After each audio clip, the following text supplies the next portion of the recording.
combines desire and belief. That's really what an expectation is. And a lot of people have more positive desire in their expectation than they do negative belief. In other words, their expectation is that they can succeed, and so that's why they do. Or their expectation is that they can't, and so that's why they don't. Where I am right now is I don't even know what I want, because if I go this direction, I feel doubt, and if I go this other direction, I feel doubt. You're not ready to make a decision about any of that, but consider this, because this is the biggest piece of the answer to your question. When you think of you and your creativity, it's just you and your impulse and your inspiration. But when you're talking about a relationship, now there's somebody else and they could mess it up. That's kind of the way you look at it. And not only could they mess it up, but because you think they could mess it up, then you mess it up. Doesn't it feel more free to take your paintbrush and paint on a canvas than it is to coordinate with somebody else about where you're going to have dinner tonight? Or. I mean, just coordinating dinner, but just life with many things. So many layers. It's so many negative layers that have happened.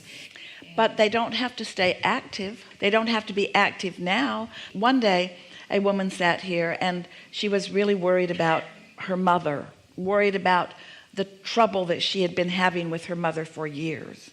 And she was just all full of this trouble and all wadded up, and she went on for quite a while. We could hardly slow her down. And then we began looking for her mother. We were sure that she must be here somewhere, because she couldn't get her mind off of her and she couldn't stop thinking and talking about her. But her mother was nowhere around, but she just had the habit of using those thoughts to introduce resistance into her equation. So we're going to ask you, do you feel that you have any thoughts that you introduce into the equation of your art that are resistant in nature? Yeah. It might be worth thinking about why, but mostly it's because there's no one else involved. But that's not true in a relationship. So what we must convince you of, if you are to have success in anything that you're doing with any other, and really everything that you're doing is with someone other in one way or another, is we must convince you that it's your energy and your energy alone. It's your mix of vibration and your mix of vibration only that matters. It's not what the other person is doing. It's what you're doing. It's only what you're doing. And we know that you have knee-jerk reactions to what the other is doing. We understand that, but you don't need to. And if you were more in sync with who you are, and if you were looking at this person through the eyes of Source, then you would feel so much better. So it isn't even what the other is doing or has done that is causing your resistance. It's the difference between your desire and your belief that is causing the resistance. It feels like it's what they're doing. It isn't. It's your perspective of what they're doing. It's your belief that what they're doing is affecting you. And it's your allowance of what they're doing that affects your vibration. We've been following this pattern through for a few years, as we say, when you look at someone or something that pleases you and you are pleased and you say, oh good, I want more of that.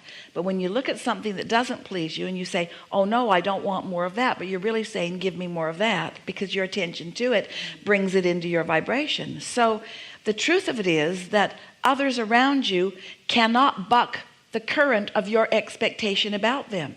Don't you know that about some people that are that way with you? Haven't you jumped through some hoops with some people only to discover that as soon as you get that hoop figured out, that they'll put another one out there for you, that there's just not enough that you can do, because it's not really about you, it's only about them, you see. That's what my husband says about me. Well, he would be right. And there's the thing, codependency, I guess. Everything he does affects me so powerfully, and I'm trying to separate that. But you know why that is? When you really, really want something, and your perspective is that it's not moving in the direction of your desire, it's really, really, really uncomfortable. And if you don't care about it, and you perceive it's not moving in the direction, then you don't care. When something really matters to you, when you feel strong negative emotion, that is an indicator that you really do care about this, but that you are crossways of your own desire. And if you believe that you're crossways of your own desire because you're observing something in another that keeps you crossways of your desire, but we want to convince you that no matter what the other is doing, you don't need to be crossways of your desire. You know the mindset that you have to get into in order for your art to flow through you. Well, you're going to have to find some mindset in order to allow your relationship to flow through you. And it's a lot of the same elements. It's positive expectation. We know that you never go to that canvas and pick up your brush and say, well, this is the ugliest palette of paint I've ever seen. I'm not going to be able to make anything good out of these paint colors. Or what's wrong with this brush? I'll never be able to do anything with this brush. It's just got so many straggling strands of hair on it that all I'm going to do is make a big mess. Oh, well, I've set this time aside. I might as well just start painting. You'd get ready to get ready. You don't walk in to a time of painting when your head's all tangled around like that. And yet with relationships, you do that all the time. You remember things that didn't go well and you chew them over in your mind, and you think about what you said and you think about what the other said, or more, you think about what somebody else said about what they witnessed or whatever. When your energy's all tangled up, it really is like going into paint with a brush that's all distorted and with paint that you don't even like the colors of. That's what I mean. You got to get ready to get ready to get ready to get ready. And through the years, we've offered a lot of techniques and processes, especially relative to relationships, like making lists of positive aspects and so forth. But the thing about that is, it has the potential of activating what's wrong, because when you're trying to think about what you want, often what it does is remind you of what you've got. And then there's just discord and dissatisfaction because you don't have what you want.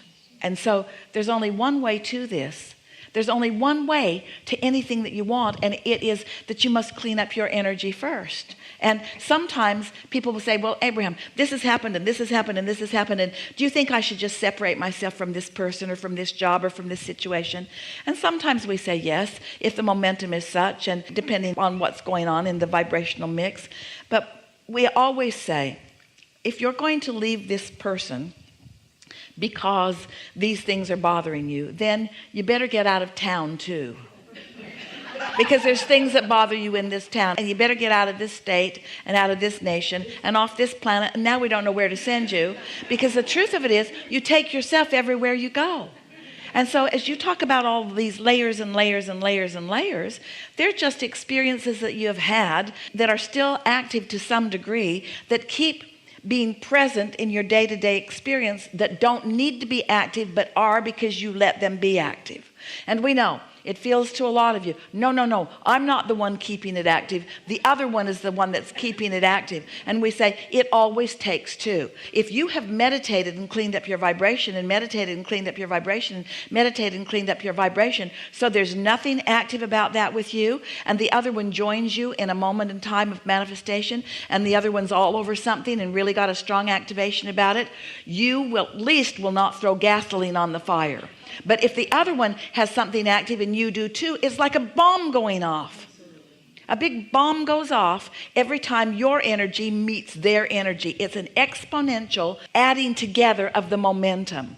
So if you decide that you're going to start entering those manifested moments, all tuned in, tapped in, turned on, not aggravated and agitated because you've taken enough time, maybe 3 or 4 weeks, to take the edge off of yourself, so you're not taking your fight to the party, then even if the other comes ready to fight, if you're not there to defend yourself, in other words, if somebody's offensive towards you and you're not defensive about it, then there's no explosion. Then you haven't poured gasoline on the fire. Then there's a diffusion of it, you see. They will just not keep doing their part if you don't keep doing your part. What you don't know is you're feeding the fire and they're feeding the fire. But when one of you stops, the fire will go out.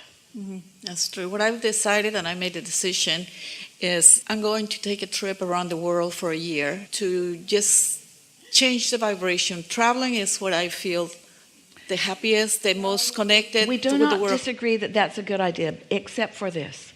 You will be taking yourself with you. And there is this thing that happens where when you do something that's extreme like that, that's extreme. Not for me. When you do something that's extreme like that, there is a part of you that justifies it. I need the space. I need to separate myself from this. Well, now you're not separated from that, because in your attention to what you're separating yourself from, it's on the ship with you. Okay, what it is I've been spending so much time in this relationship that I decided that I have foregone some of my dreams and desires, and some of it is traveling. We're not trying to talk you out of it. We really want you to hear this. Everything that anyone wants, no matter who it is, and no matter what it is that they want, whether it's a material object or a pile of money or an improved relationship or an improved business, no matter what anybody wants, the reason they want it is because they believe they will feel better. They believe that there will be more satisfaction in it. We're just saying to you, if you don't show yourself that you can find satisfaction right where you are, you'll be on another ship the rest of your life. Another and another and another and another and another. But if you can stay right where you are, and with the power of your own ability to focus, and you've got it, we know, because of the creativity that flows through you. If you can show yourself satisfaction, and you can stay there long enough that it grows, and stay there long enough that it grows, and stay there long enough that it grows, you will show yourself that you can be anywhere and still be in alignment and be in your power. So much of the world is trying to escape. Most of the world believes that the only way that they can feel better is by controlling the condition. And that's what you're trying to do with this trip. So if you try to control the condition, well, look what goes on. The conditions are not controllable. So as you're trying to control the conditions in order to have satisfaction, it never works. But if you find satisfaction, that alignment then leads you to situations and experiences and conditions that are increasingly satisfying as you allow the momentum of your alignment to get more. We know for sure that we're right about this. So when the relationship, I'm happy with the relationship, then I said, okay, I'll see you later. I'll go for a year, and then I'll be happy.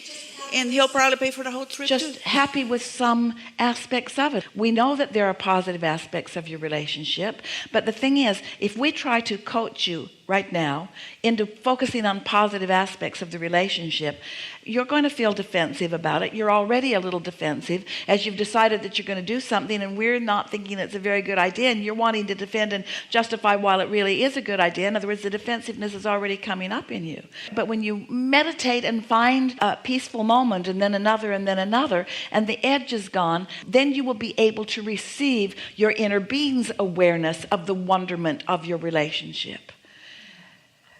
Mm-hmm. I got it. We're not saying that you're going to be in this relationship forever and ever and ever. We don't foresee something that we're trying to guide you toward. We're just trying to guide you to some satisfaction, which will lead you to some more satisfaction, which will lead you to some more satisfaction. And we just know that when you're in true alignment, that trip around the world will feel way better. Yes. Thank you so much. Yeah. Thank you. Yeah.